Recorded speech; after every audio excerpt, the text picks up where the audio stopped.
Public History Project will analyze the portrayal of stereotypes of Asian femininity and how it contrasts with femininity in other races, specifically Black femininity, in a modern context. I will dissect the dynamics between the effects of Asianness has on one's femininity and the stereotypes in which Asian Americans are viewed compared to other minorities in our society. A stereotype is defined as a standardized mental picture that is held common by many members of a group that represents an oversimplified opinion, prejudiced attitude, or uncritical judgment, according to Merriam-Webster. The Asian and Black racial groups are two minorities that are subordinated with less power than the white majority in America. However, these two groups are subjugated in different ways. Women as a minority group also lack agency, and the intersectionality of these socially significant identities of race and gender creates a unique perception of a compounded minority group. Society views the addition of Asianness to pre-existing femininity as ornamental, causing hyperfemininity and objectification.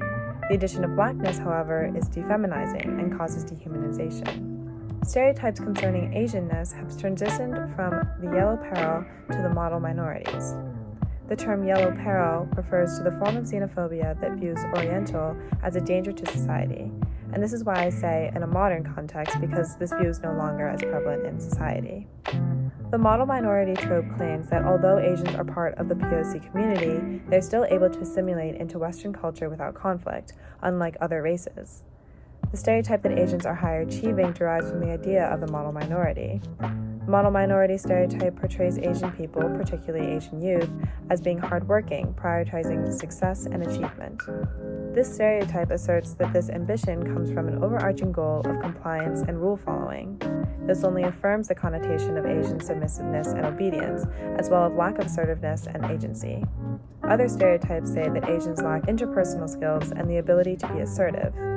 Similarly, Asians are often associated with intelligence, hard work, self-reliance, and living the American dream, while still being docile, submissive, obedient, and uncomplaining. The idea of Asians are the model minority, in a way, is an oxymoron, as it describes a racial group as succeeding to fit the ideal societal model while exhibiting seemingly positive traits.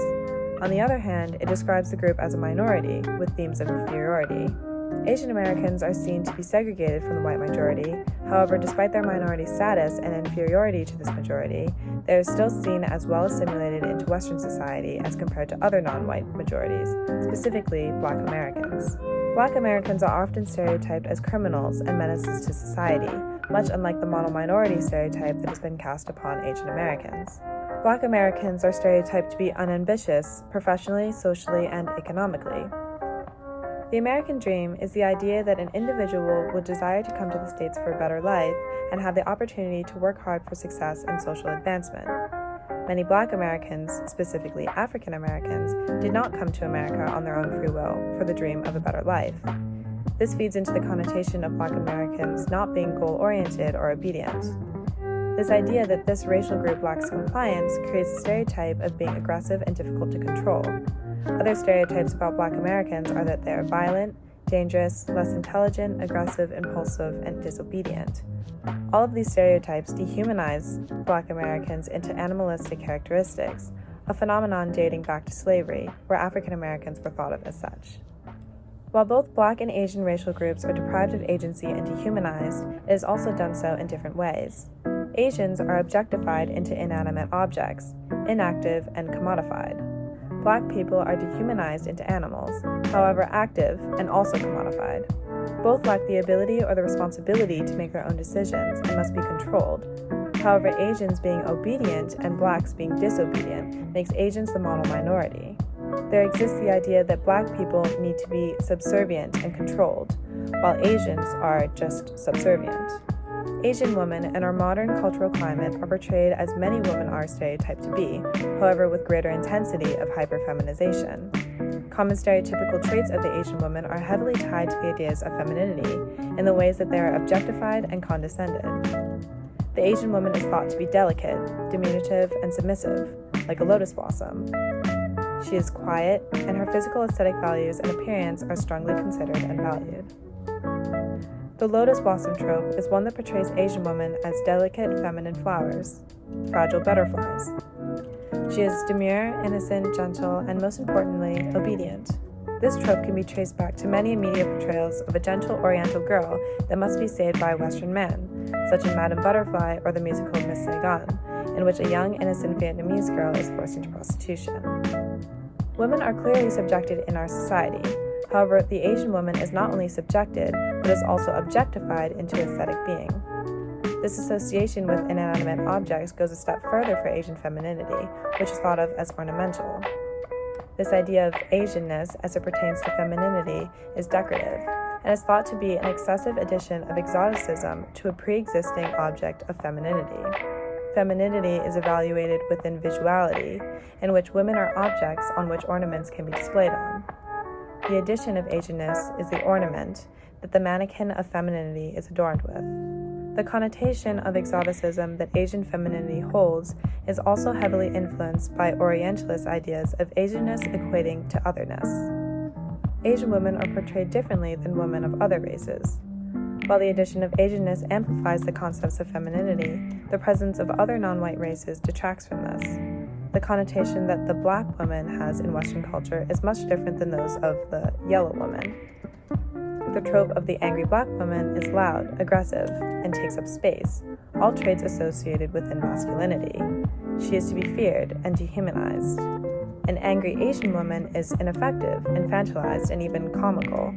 She lacks agency or is created as a result of internalized rage, which is where we see the tiger mom trope manifested. The angry black woman stereotypes is one that characterizes black women as badly tempered, hostile, and overly aggressive, not how a woman should be by societal standards. She is thought of as aggressive, ill-tempered, illogical, overbearing, hostile, and ignorant without provocation. The Other Side of Anger for NPR says, "The angry black woman is pretty well known. She shows up everywhere from pop culture to politics. She has an attitude. She's mean, loud, and aggressive." Some trace the stereotype back to the 1950s on a TV show called Amos and Andy, an American radio sitcom about black characters portrayed in stereotypical tropes. Many of the stereotypes associated with blackness are also stereotypical characteristics of masculinity, such as being assertive, aggressive, and non-complacent. The masculine connotation that this racial group has augments one's femininity in the opposite direction of femininity of Asians, and instead defeminizes the perception of the individual. While femininity is measured visually, masculinity, or the lack of femininity, is measured through action and behavior, adorned with nothing. The black woman is much more tied to the ideas of masculinity and lack of femininity compared to the yellow woman. Black femininity is seen as a subhuman characteristic, while Asian femininity is ornamental and is portrayed as an inessential augmentation to an inanimate decorative object. Asian femininity alters an individual stylistically and aesthetically, while black femininity subjects an individual and takes away from the desirability of the already commoditized woman. However, Asian women are still seen as objects of desirability and lack the agency required to exercise reciprocity. She can only fill the role of submission, which causes Asian women to be a hypersexualized commodity because of their exoticism and otherness, and are often subjected to sexual fetishism. This idea of desirability also supports the stereotype of the model minority, the thought that somehow because of this extra ornament that exaggerates femininity, Asian women are more desired as they are closer to the ideal feminine woman than women in other minority groups. We know that these stereotypes are damaging.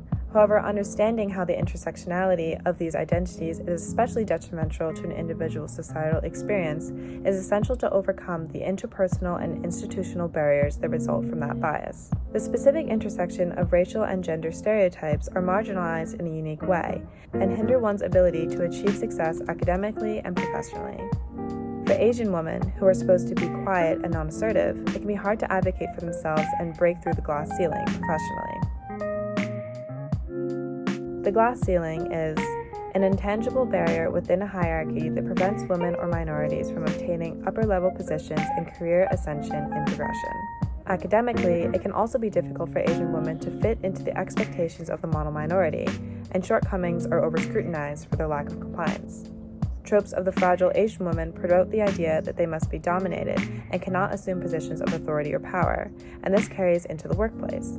For Black women, There are many stereotypes that associate them with domestic roles, and have played a role in limited job opportunities for them. The angry Black woman trope is especially damaging to an individual's ability to break the glass ceiling, as seen applied in various examples. They are subject to the assumption that they will be hysterical and unable to control their emotions. The double minority status of Black women makes them more vulnerable to further marginalization, and the intersectionality of the Black woman creates obstacles different from those of the Black man or white women. The intersectionality of Asianness and femininity differs from that of Blackness and femininity. However, both Asian women and Black women experience similar subjugation and obstacles in their societal experiences. It is vital that we as a society dissect the implications of significant identities not only separately, but how they interact with and affect each other as well. Understanding these intricacies are essential to cultural literacy and the progression of institutional and interpersonal equality for all individuals with intersecting identities.